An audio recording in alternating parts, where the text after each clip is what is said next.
Relater, enfin ça, moi je n'ai pas vécu, j'ai vécu beaucoup d'expériences dont je peux porter témoignage, mais là je ne l'ai pas vécu. Que s'est-il passé aux eaux de Marseille? Du temps où il existait bien sûr, aujourd'hui il n'est plus là.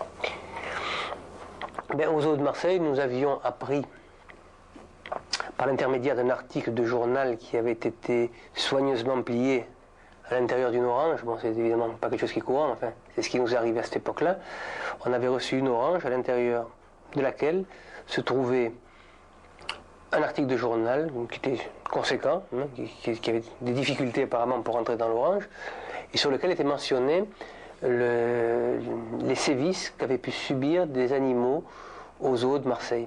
C'était pas conforme à ce qu'on peut considérer être des actes de vandalisme, c'est-à-dire l'œuvre de voyous, comme on a pu parler tout à l'heure, de gens malveillants, parce que même s'il y avait malveillance dans la chose elle-même, c'était quand même véhiculé par des moyens, on peut considérer que ce sont des moyens qui n'étaient pas courants. J'imagine mal un singe avaler une lame de rasoir, ou une otarie avaler un trombone, ou un dauphin avaler des billes d'acier. Bon, donc ça avait été provoqué, et avec des moyens certainement qui étaient différents de ceux que les gens de notre espèce sont à même de pouvoir développer.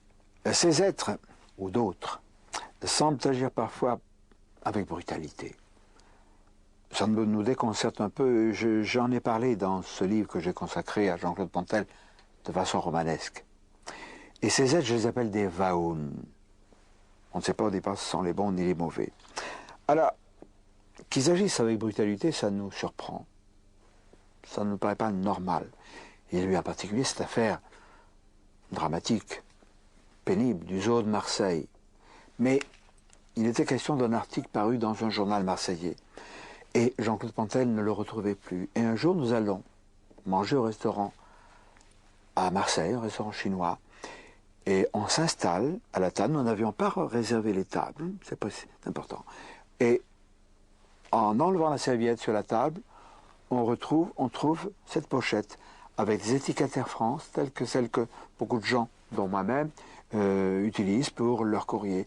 Alors on ouvre, on pensait que c'était une pochette surprise, un machin.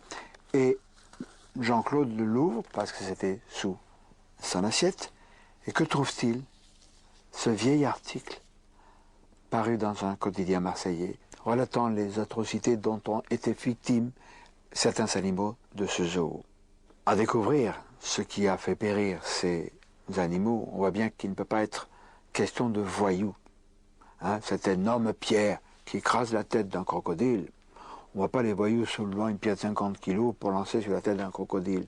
Seulement ça, c'est facile à dire. Ça explique tout. Bien que nous sachions que ça n'explique rien. Malgré cette époque troublée, on va bien le dire, Jean-Claude Pontel mène quand même une existence classique. Il va épouser sa fiancée, Lucette. Elle et lui sont victimes de ces phénomènes. Des phénomènes intempestifs qui vont perturber leur environnement, de sorte qu'ils vont être successivement expulsés des appartements ou des studios qu'ils occupent successivement à Marseille. Et ça, c'est le drame. Jean-Claude Dakis, qui est un jeune voyant, un garçon très sympathique, un ami, va les accueillir, ainsi que Di Venosa, qui lui aussi a été expulsé. Et ils sont restés donc chez moi 3 mois. 3 mois, à manger, boire et dormir.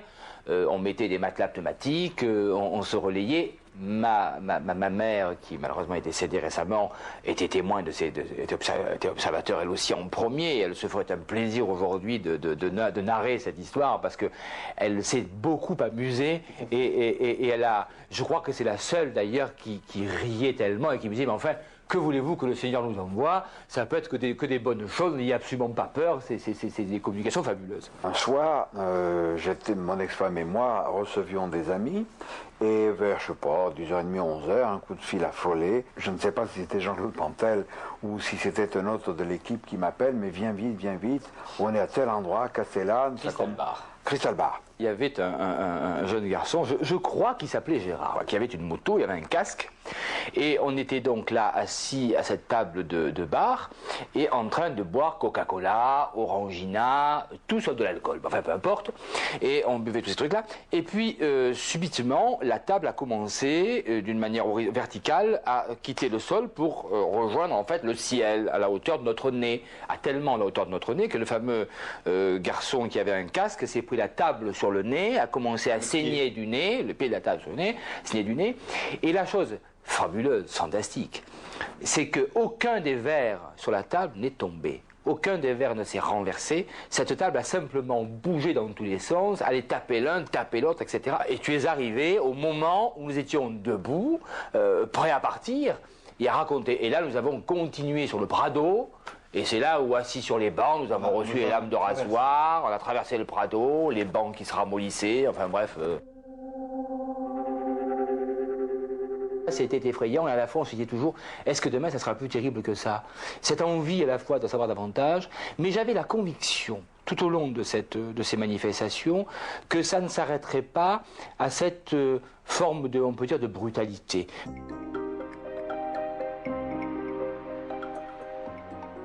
Noël Gardon, vous aviez invité Jean-Claude Pantel, son épouse. Vous alliez passer à table ou vous étiez déjà à table, je ne sais pas. Qu'est-ce qui s'est passé?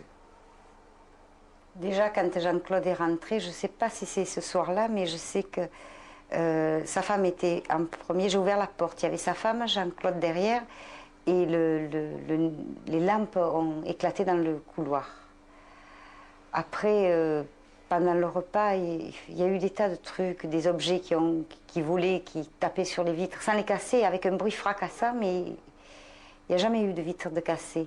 Alors, Noël, est-ce que c'est ce soir-là, ou c'est à cette époque, en tout cas, que Jean-Claude, je ne sais pas si c'est avant le repas ou au cours du repas, s'est levé et il a dit « je vais chercher du lait ». Et il est parti. Oui, il est sorti. Il est parti, on ne l'a plus retrouvé. Il était parti à la Vierge de la Garde. Nous arrivons sur presque les parvis de Notre-Dame de la Garde à Marseille. Et là, Jean-Claude, quelque chose de tout à fait étonnant s'est produit. Ben là, je dînais chez des amis, au boulevard Notre-Dame, un petit peu plus bas. Et je suis sorti de la salle à manger dans laquelle nous nous trouvions pour aller à la cuisine chercher quelque chose. Je ne me souviens pas quoi, du lait peut-être, je crois. Et je me suis retrouvé devant ce portail. J'allais repartir lorsque il m'a semblé voir une forme se dessiner devant moi, et c'était pas une forme, c'était une vieille dame qui semblait enfermée à l'intérieur, parce que les grilles étaient fermées à ce moment-là. Elle s'est effondrée. Je me suis retrouvé dans la maison avec mes amis, et je leur ai dit, voilà, il y a une dame qui est décédée. Alors on est remonté, je crois, à cet endroit-là, à ce moment-là. Bon, il n'y avait pas de vieille dame, évidemment. C'est là qu'on peut considérer que le temps n'est pas le temps, parce qu'on a mis plus de temps pour y aller et pour revenir, évidemment, parce que j'en avais mis moi pour faire l'aller-retour. Et je crois que 24 ou 48 heures après, dans la presse, on a relaté le fait qu'une personne du 3e âge avait été décédée d'une crise cardiaque devant les grilles de Notre-Dame de la Garde. Mais là, il faut quand même dire une chose, c'est qu'on commençait à entendre des voix, et à entendre des cris, et à entendre parler. Alors là, ça a été quelque chose d'absolument terrifiant, puisque ça a commencé, en fait, les premiers sons qui ont été émis sont des sons qui parvenaient à la fin des manifestations. C'est-à-dire que vers 3 heures du matin, on entendait un cri épouvantable, terrifiant comme quelqu'un qu'on égorgerait. C'était à la limite de dire diabolique. C'était complètement fou. Et c'était à frayeur. C'était vécu à frayeur. Et nous étions, heureusement, les seuls à l'entendre. Il y avait une penderie, je me rappelle, il y avait une sorte de grand living room. C'était pratiquement la grande pièce où on se réunissait. Et il y avait une penderie au fond de la pièce. Et Lucette voit la poignée de la penderie s'actionner, bouger donc, et s'entrouvrir. La porte s'entrouvrir. Et elle a l'idée, à ce moment-là, qu'on peut qualifier de génial, je crois, c'est d'apporter des amendes. Dire, ben on a des amendes, on va partager les amendes avec... nos visiteurs, entre guillemets. Voilà. Et alors on a mis ces amendes dans la penderie, on a refermé la porte et tous les trois nous sommes retournés dans la cuisine pour parler, faire ce qu'on faisait. Et c'est là qu'on a entendu craquer, comme si on était quelqu'un qui décortiquait les amandes. Et On a été surpris, on est allé voir dans cette penderie de suite et on a constaté que les amandes avaient été mangées. Voilà. Et c'est là que tu as eu l'idée de dire, mais ils ont peut-être soif. Voilà, c'est là qu'on a dit ils ont peut-être soif et c'est là que pour la première fois on a entendu des voix, qu'ils ont crié anthésite. Parce qu'à l'époque on buvait de l'anthésite. Et alors nous avons mis des bouteilles d'eau d'anthésite et ils ont bu. Et là on est resté...